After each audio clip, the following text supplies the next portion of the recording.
Uang, wanita, alkohol, dan kekuasaan. Dulu aku merasa superior seperti Tuhan. Dulu aku pikir aku lebih baik dari orang lain. Sejujurnya aku dulu berpikir tak ada yang dapat menyentuhku. Aku dulu berpikir bahwa aku adalah orang penting. Semakin tua usiaku semakin tinggi levelnya, dan semakin banyak yang aku dapatkan. Aku mampu mendapatkan semua uang di dunia. Aku dikelilingi banyak wanita. Aku memiliki sekepok uang di belakangku. Tapi tidak ada yang bisa membuatku bahagia. Hubunganku pernah gagal. Dia ingin aku berhenti ke klub dan minum. Dan kamu tahu, aku tetap pergi ke sana. Tetap pergi ke sana. Aku sangat egois. Dia meninggalkanku. Aku kehilangan putraku. Ayahku meninggal. Aku kehilangan ayahku. Aku kehilangan segalanya. Aku bilang, film Avengers 2 akan dirilis minggu depan. Kami suka Marvel. Dia menyukai Marvel. Aku merasa dia tahu kalau dia akan meninggal. Dia bilang padaku, ya, hidupku tiba-tiba berubah. Dari bersama ayahku, lalu setelah itu menghadapi semua ini. Akhirnya aku menjadi tunawisma. Dan akhirnya aku mencuri. Tanpa identitas, tanpa pekerjaan. Hidupku seperti tidak bisa maju. Aku jadi tunawisma di luar Birmingham. Aku hanya memakai turtleneck. Kau tahu? Aku menarik turtleneck sampai kepalaku. Karena musim dingin, aku kedinginan. Aku sudah menutupi sekujur tubuhku dengan turtleneck. Dan aku menggigil. Seseorang bernama Muhsin mendekatiku. Dan dia melihatku di lantai. Dan dia bilang, "Apa kamu baik-baik saja?" Aku bilang, "Hei, tinggalkan aku sendiri. Tinggalkan aku sendirian." Dia bilang, "Ikut dan tinggallah bersamaku." Aku bilang, "Kenapa? Kenapa? Kenapa?" Lalu dia bilang, "Karena Allah. Allah." Dan dia bilang, "Karena Allah. Allah." Dan itu adalah pertama kalinya dalam hidupku, dari lubuk hati mereka, seseorang mau membantuku, karena mereka hanya menginginkan yang terbaik untukku. Aku berpikir, kenapa aku? Aku sangat senang.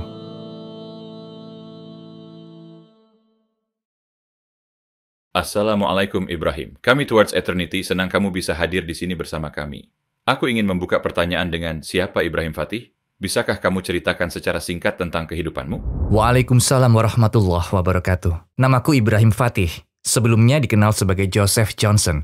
Aku dilahirkan sebagai seorang Kristen di barat laut Inggris, di Blackpool. Saat tumbuh dewasa aku selalu mendapat masalah. Aku dikeluarkan dari SMA. Aku tidak pernah kuliah. Aku minum, mabuk, berpesta, merokok, memakai narkoba.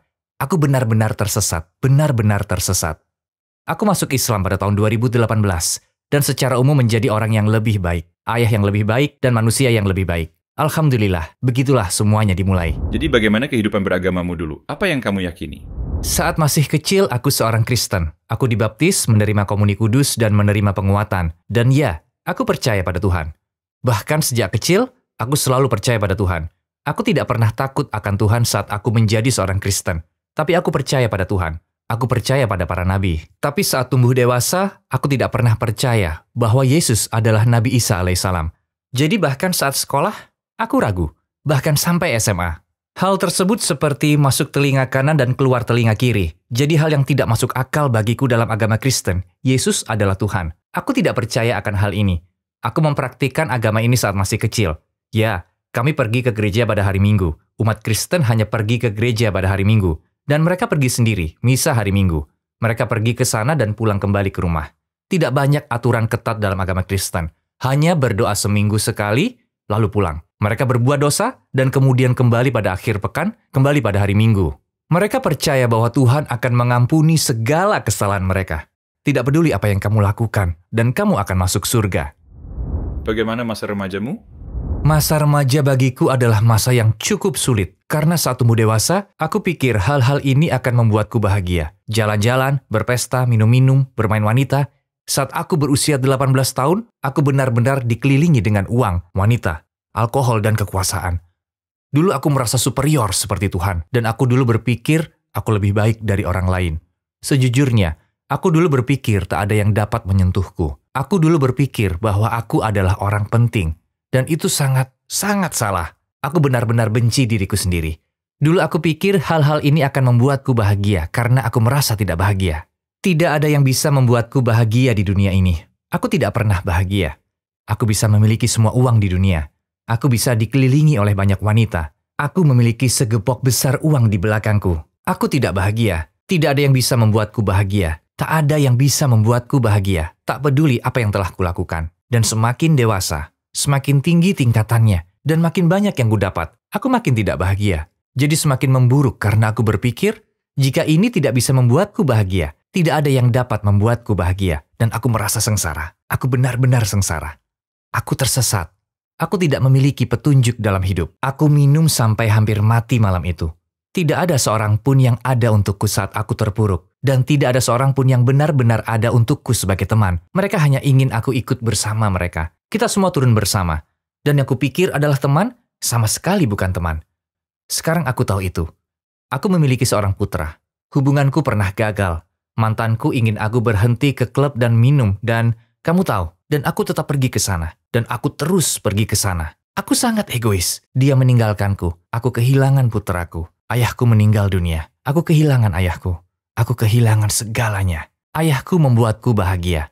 Putraku membuatku bahagia. Dan aku dulu berpikir semua hal materialistis ini akan membuatku bahagia. Bisakah kamu membawa kami ke momen saat kamu kehilangan ayahmu? Bagaimana kejadiannya? Towards Eternity membutuhkan dukunganmu. Kami organisasi non-profit yang bertujuan menyebarkan pesan-pesan Islam ke seluruh dunia dalam 10 bahasa. Dengan dukunganmu, kamu bisa membantu orang-orang masuk Islam, meninggalkan yang haram, memulai salat, mengenakan hijab, belajar membaca Al-Quran, dan sebagainya. Hanya dengan berdonasi $1 per hari, kamu mendapat kesempatan beramal baik, insya Allah.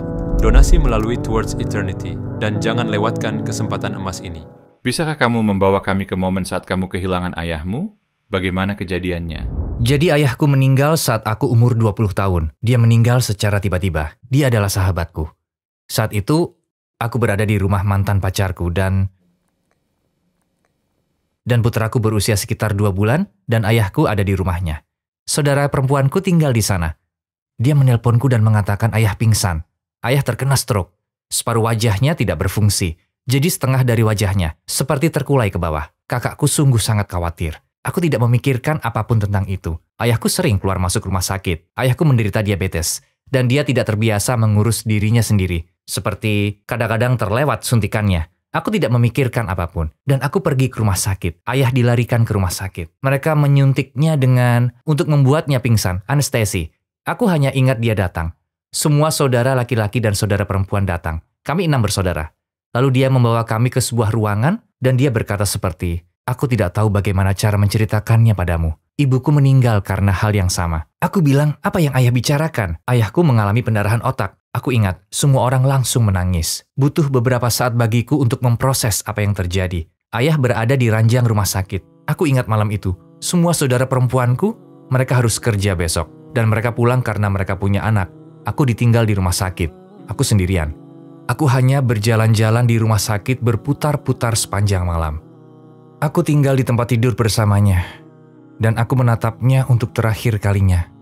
Kadang aku menyesal melakukan itu. Karena tidak tinggal bersamanya. Kadang jika aku ingat kembali, rasanya seperti teringat wajahnya. Aku pikir aku melakukan hal yang benar dengan tinggal bersamanya sepanjang malam. Dan kemudian, tapi kurasa aku menyiksa diriku sendiri. 24 jam itu terasa seperti setahun. Ayah meninggal keesokan paginya. Ayah meninggal, ya. Dia sadar? Tidak. Terakhir kali aku melihatnya sadar, ayah menelponku 2 minggu sebelum tidak sadarkan diri. Dan dia menelponku dan bilang, aku mencintaimu. Dan aku bilang, ya. Ayah bilang, aku hanya ingin kamu tahu bahwa aku sangat mencintaimu. Aku bilang, apa yang ayah maksud? Ayah bilang, aku bangga padamu. Aku bangga padamu. Aku bangga dengan cucuku. Lalu aku berkata, cukup, apa yang ayah bicarakan? Aku bilang, film Avengers 2 akan dirilis minggu depan. Kami suka Marvel. Dia menyukai Marvel. Aku merasa ayah tahu kalau dia akan meninggal. Dan seperti yang dia katakan padaku, dia mengatakannya padaku. Ya, dan dia akan meninggal.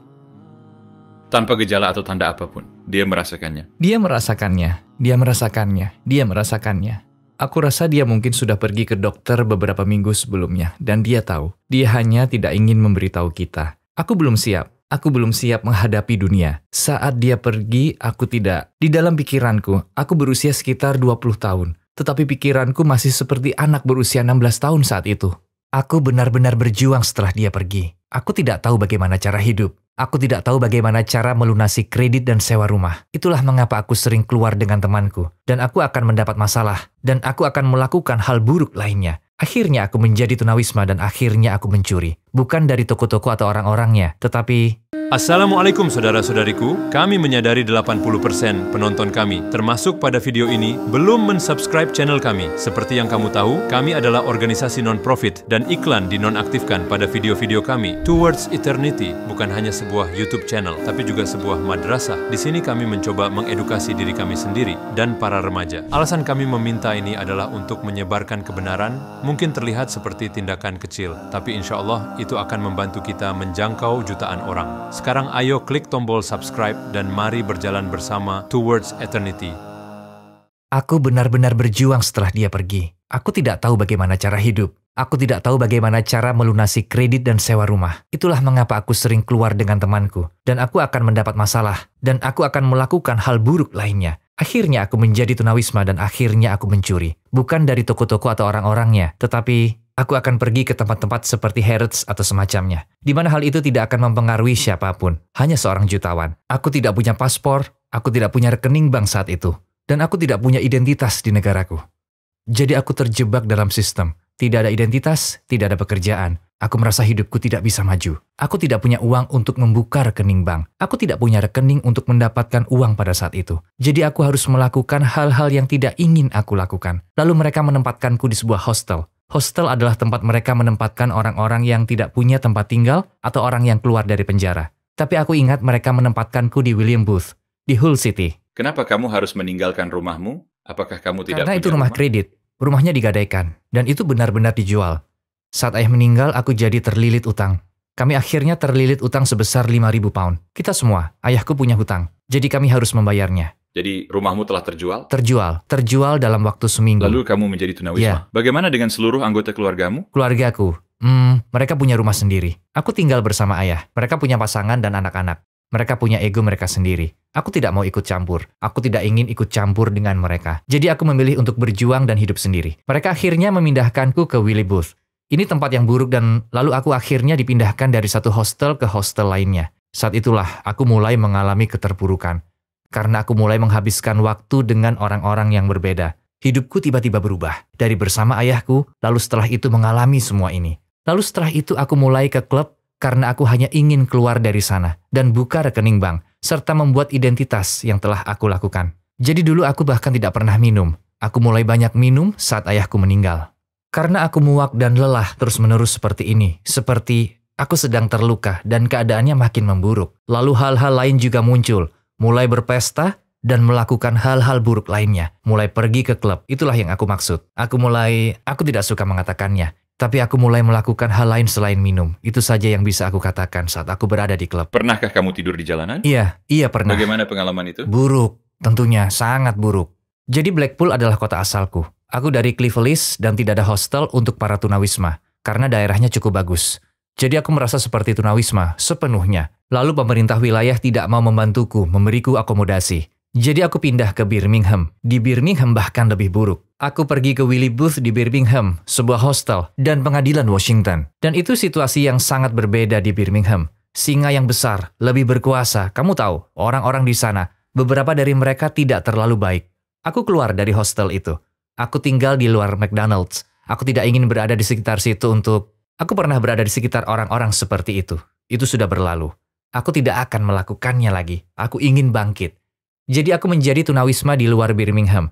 Aku hanya memakai turtleneck. Aku menarik turtleneck sampai kepalaku. Karena musim dingin, aku kedinginan. Aku sudah menutupi sekujur tubuhku dengan turtleneck dan aku menggigil. Aku tertidur di atas beton. Bagian bawah tulang belakangku terasa sakit di pagi hari. Sakit. Dan aku berada di luar McDonald's di arena adu banteng di Birmingham. Seorang pria bernama Mohsin, dia mendekatiku. Dia adalah seorang Muslim Pakistan dan dia melihatku di lantai. Dan dia tanya, "Apa kamu baik-baik saja?" Aku bilang, "Tolong tinggalkan aku sendiri." Aku bilang, "Tinggalkan aku sendiri." Dia bilang, Tidak. Aku bilang, "Kamu seharusnya tidak ada di sini." Dia menatapku. Dia berkata, "Apa yang sedang kamu lakukan?" Lalu aku menceritakan padanya kisah tentang ayahku dan tentang rumah. "Alhamdulillah," dia bilang. ikutlah dan tinggallah bersamaku. Aku bilang, aku tidak mengenalmu. Aku bilang, apa kamu punya rumah sendiri? Dia bilang, aku punya rumah. Kami membantu banyak tunawisma. Ada sebuah rumah dan mereka menampung orang yang membutuhkan di setiap kamar.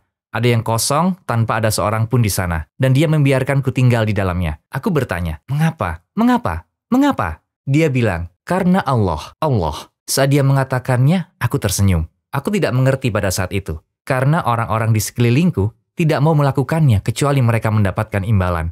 Mereka tidak mau melakukan apapun yang berasal dari kebaikan hati mereka sendiri. Dan yang dia lakukan itu sangat-sangat baik. Itulah pertama kalinya dalam hidupku. Dari lubuk hati mereka, seseorang mau menolongku karena mereka hanya menginginkan yang terbaik untukku.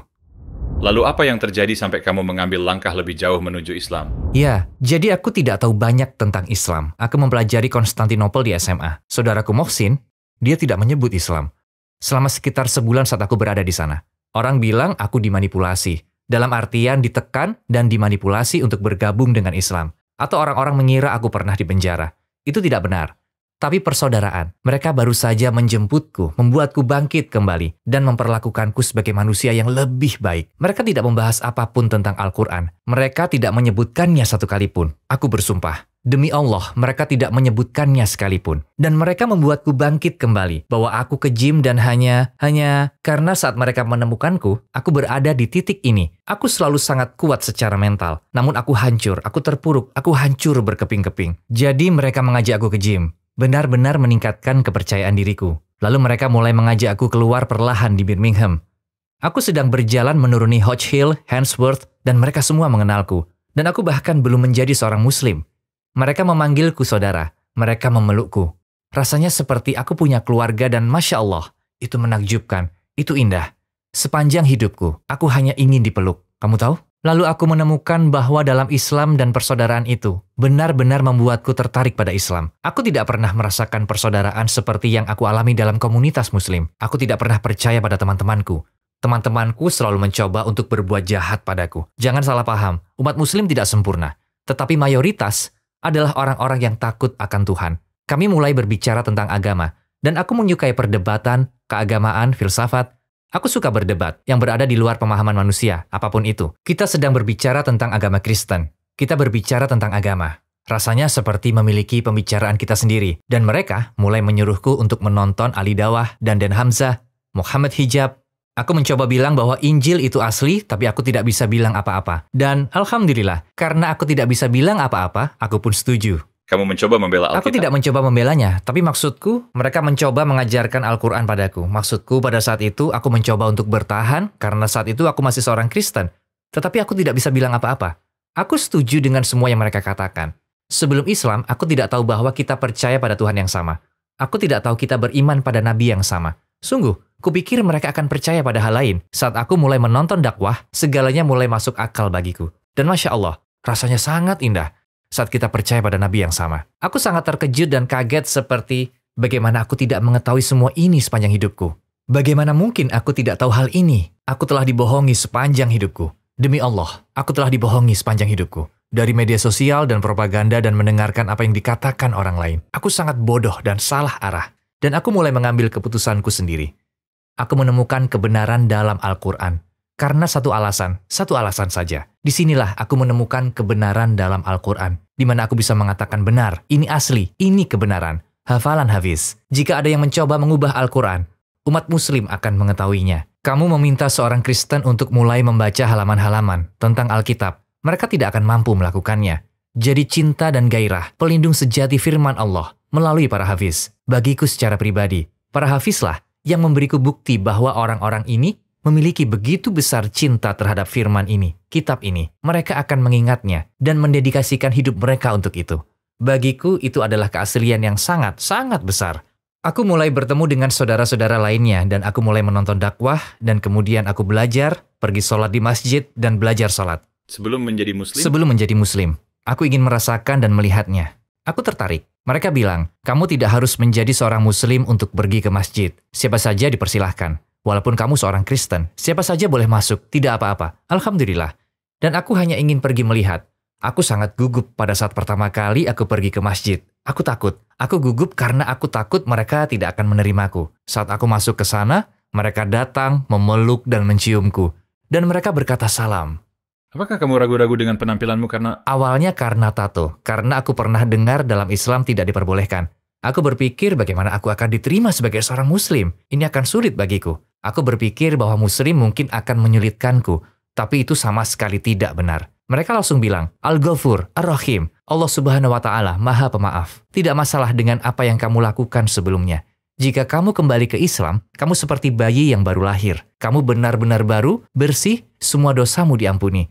Aku bertemu banyak pria yang merupakan mantan pengedar narkoba, mantan penjahat, mantan pembunuh. Dan mereka bertobat dan kembali kepada Allah. Dan mereka terlahir sebagai muslim. Dan demi Allah, orang-orang ini sangat baik padaku. Aku memiliki semangat yang besar. Aku memperhatikan bahwa mereka saling pengertian. Di Inggris, kita semua datang dari tempat yang sama, banyak dari kita. Dan orang-orang ini yang telah mengubah hidup mereka melalui Islam. Itulah yang menarik bagiku. Aku pernah melihat orang menjalani rehabilitasi, konseling mental berkali-kali. Aku telah melihat orang mencoba di rehabilitasi ini. Baik itu kesehatan mental, baik itu obat-obatan, kecanduan, tak satu pun berhasil. Pengalaman pribadiku dalam Islam adalah bentuk rehabilitasi yang sudah terbukti mengubah seseorang untuk membawanya keluar dari tempat yang gelap yang pernah mereka lakukan di masa lalu dan mengubahnya dari hati dengan tulus dan dengan cinta. Dan demi Allah, Alhamdulillah, aku belum pernah melihat itu sebelumnya. Itu sangat Masya Allah, Masya Allah. Aku belum pernah melihatnya sebelumnya. Itu sangat mengesankan. Saat ini aku sedang menonton Dr. Zakir Naik. Aku memakai peci, aku memakai jubah. Aku bahkan belum masuk menjadi seorang muslim. Aku mendengarkan Maulaya Salli wa Salim. Aku mendengarkan semuanya. Alhamdulillah. Dan aku bilang, Mohsin, dia memiliki seorang putra, Zakaria. Aku berkata, aku ingin bersyahadat. Aku ingin menjadi seorang muslim. Lalu kamu memutuskan untuk bersyahadat dan kemudian... Aku bersyahadat dan aku sangat ingat. Aku pergi ke Masjid Green Lane di Birmingham. Aku memilih bersyahadat dengan putra Mohsin karena dia menyayangiku seperti saudara. Dan seperti aku anak didiknya. Dia mengajariku hal-hal yang diajarkan ayahnya. Dia mengajariku tentang Islam dan Al-Quran. Dan aku menyayanginya. Dia bagian dari hidupku. Jadi aku masuk ke sana dan aku bersumpah demi Allah, wallahi, saat aku berada di gereja Kristen, saat ayahku meninggal, setelah aku melakukan semua hal buruk ini, dan semua itu buruk bagiku, aku mencoba untuk bertobat. Ya Allah, tolong aku, tempatkan aku dalam situasi di mana aku bisa keluar dari ini dan berbuat baik. Aku mencoba bertobat dan mengakui dosa. Aku pernah pergi ke pengakuan dosa sekali, mengakui semua dosaku pada seorang pria dalam kotak di sebelahku. Aku berpikir, ini tidak benar, ini tidak benar. Aku tidak merasa diampuni oleh Tuhan. Aku tidak merasakan Tuhan. Aku merasa Tuhan tidak menjawab doaku. Saat aku bersyahadat, asyhadu alla ilaha illallah wa asyhadu anna Muhammad Rasulullah. Aku merasa diampuni. Aku merasa bahagia. Saat aku melakukan itu, aku merasa seperti baru lahir. Aku merasa bahagia seperti bayi yang baru lahir. Masya Allah. Masya Allah, aku merasakan begitu banyak cinta. Semua saudara datang memelukku. Namun yang terpenting, aku benar-benar merasa diampuni. Dan itulah yang aku cari. Aku merasa diampuni karena aku bisa memulai lembaran baru. Di mana masa laluku tidak akan muncul kembali di belakangku dan menyiksaku. Itu menyiksaku. Karena Alhamdulillah, Allah Subhanahu wa Ta'ala, Maha Pemaaf dan Maha Penyayang. Bagaimana reaksi keluargamu dan orang-orang terdekatmu saat kamu masuk Islam? Awalnya ibuku menelponku, kakakku menelponku. Mereka mengira aku akan menjadi teroris. Dia tidak memahaminya. Jadi awalnya dia tidak mendukung. Tidak dalam cara yang negatif. Adikku juga. Tapi sekarang mereka semua demi Allah. Mereka semua seperti mendorongku. Dan ibuku bilang, dia bangga padaku. Masya Allah, itu saja yang selalu aku inginkan. Kamu tidak tahu betapa menyenangkannya itu. Seperti ibumu mengatakan dia bangga padamu dan keluargamu ingin bersamamu. Jadi Alhamdulillah, melalui Islam dan Al-Quran, aku mendapatkan keluargaku kembali dan keluargaku mencintaiku. Bagaimana reaksi orang terhadap tatomu setelah kamu menjadi seorang muslim? Pendapatnya beragam. Sekarang banyak orang Al-Ghafur Ar-Rahim, persepsi yang sangat baik. Mereka memiliki pemahaman yang baik tentang Al-Quran dan sifat-sifat Allah Subhanahu wa Ta'ala.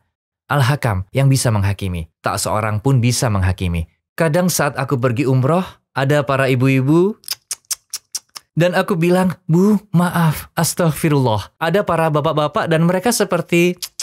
Tapi beberapa ibu-ibu dan bapak-bapak mereka melakukan hal itu. Tapi saat aku bilang bahwa aku seorang mu'alaf, mereka bilang, Masya Allah, jazakallah khair. Aku bilang, lihat, tapi kamu seharusnya tidak melakukan itu. Karena aku seorang mu'alaf. Kalaupun terlahir muslim, siapa saja bisa melakukan kesalahan. Ayo, kataku, Al-Hakam. Apakah sulit bagimu untuk menghentikan kebiasaan buruk setelah menjadi seorang Muslim? Menurutmu, apakah seseorang yang ingin jadi Muslim jangan masuk Islam kecuali dia benar-benar ingin melepaskan segala hal buruk dalam hidup mereka? Jadi bagi para mu'alaf atau bukan Muslim yang berpikir untuk kembali ke agamanya, lakukanlah dengan langkah kecil. Jangan pikirkan hal-hal seperti ini. Kamu akan belajar seiring berjalannya waktu. Kamu mendapat ganjaran 2 kali lipat karena mencoba. Jadi ya, 100%. Bagiku pribadi, ini merupakan perubahan gaya hidup yang sangat besar. Butuh waktu beberapa tahun. Dan untuk menyesuaikan diri, melakukan hal-hal yang sunnah. Musik, ada banyak hal-hal kecil. Oke? Tapi jangan terlalu keras pada dirimu sendiri. Lakukan saja sesuai niat. Perlahan-lahan, sedikit demi sedikit, kamu akan sampai di sana. Ada berbagai tingkatan mukmin, orang yang beriman. Jadi itu tergantung di mana kamu ingin berada. Setiap orang punya peringkat. Kalian tahu, siapapun, itu bisa jadi mudah. Kamu bisa melakukan apa yang kamu mau, dan alhamdulillah, bisa dikatakan, oh, aku telah melakukan banyak perbuatan baik. Insya Allah, aku akan masuk surga. Salah satu temanku mengatakan padaku bahwa tidak ada seorang pun di antara kita yang akan masuk surga karena amal salehnya, tapi karena rahmat Allah Subhanahu wa Ta'ala. Serta semakin kita cinta pada Nabi Muhammad SAW, kita menjadi orang yang lebih baik seiring berjalannya waktu. Namun hal itu akan terjadi pada waktunya. Jadi yang akan aku katakan, bahkan jika kamu memiliki tato, Islam itu untuk semua orang. Itu diperuntukkan bagi orang yang membutuhkannya. Tidak peduli dari mana asalmu. Tidak peduli apa yang telah kamu lakukan di masa lalu. Bahkan jika kamu minum, melakukan hal buruk lainnya, cukup berdoa dan ucapkan astaghfirullah. Pada waktunya, jika kamu benar-benar menginginkan surga, akhirat, dan kamu menerimanya, Islam bukanlah lelucon. Saat kamu sholat dan mempelajari Al-Quran, kamu akan jatuh cinta, dan kamu pasti ingin melakukan ini karena Allah. Jadi jangan khawatir. Bahkan jika kamu sedang minum, aku yakin perlahan-lahan Allah akan membimbing kita, insya Allah. Pernahkah kamu mengalami kejadian luar biasa di mana kamu merasa bahwa kamu memiliki hubungan khusus dengan Allah? Salah satu kejadian luar biasa adalah tahun lalu aku sangat sendirian. Aku berada di Hull City. Aku pindah ke Hull, dan aku mulai pergi ke masjid di Hull. Lalu aku membuat video dan aku hanya mengatakan aku seorang Muslim di TikTok sekitar setahun yang lalu, 9 bulan yang lalu. Aku ingat aku bangun tidur dan mendapatkan sekitar 100.000 follower di TikTok. Lalu menjadi viral dan aku merasakan begitu banyak cinta. Duniaku terbuka seperti begitu banyak cinta dari umat Muslim dan aku masih takut bahwa orang-orang tidak akan menerimaku. Dan aku juga ingin mencoba dan aku sangat antusias dengan Islam.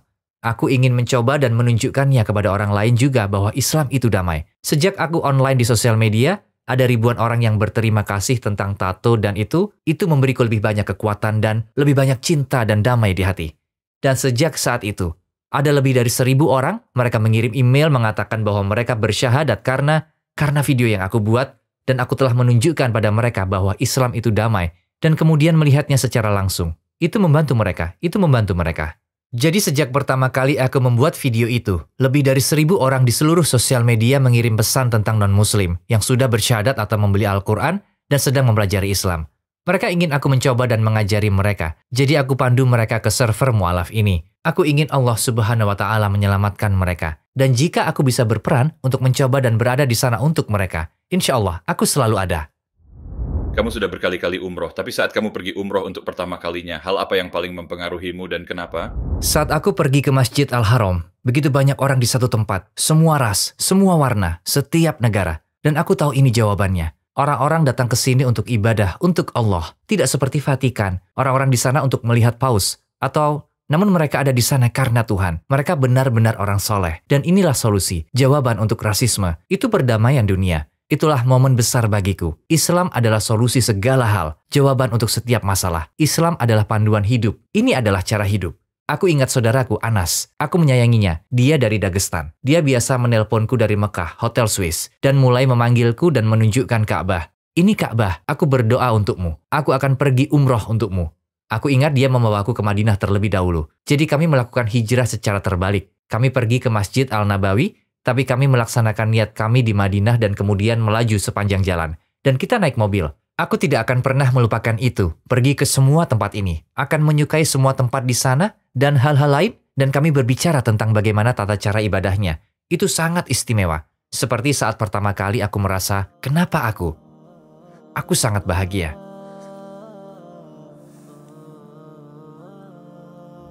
Apa tujuan hidupmu sebelum Islam dan apa setelah Islam? Tujuan hidupku sebelum masuk Islam, aku tidak punya satupun, tidak punya tujuan. Aku tidak tahu kemana tujuan hidupku. Aku bahkan tidak tahu harus berbuat apa. Saat aku terbangun, aku tidak tahu harus bagaimana. Aku tidak tahu bagaimana cara berpikir. Aku tidak tahu bagaimana cara bergaul dengan orang lain.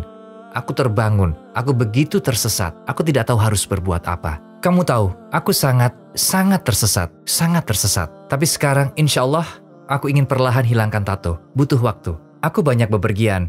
Jadi saat aku kembali ke Indonesia, aku ingin menetap di sana. Aku akan laser tatonya. Aku ingin menjadi hafiz. Aku ingin membaca Al-Quran. Aku ingin menjadi seorang imam suatu hari nanti.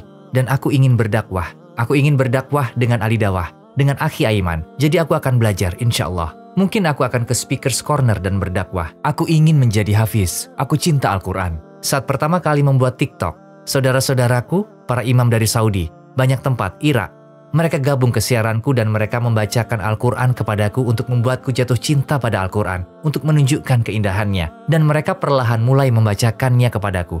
Dan aku jatuh cinta. Surah Yasin. Dan aku mulai membaca semua surah. Dan surah Yusuf. Dan aku mulai membaca Al-Quran. Tapi maksudku saat aku mulai jatuh cinta pada Al-Quran, itu adalah cerita yang berbeda. Insya Allah.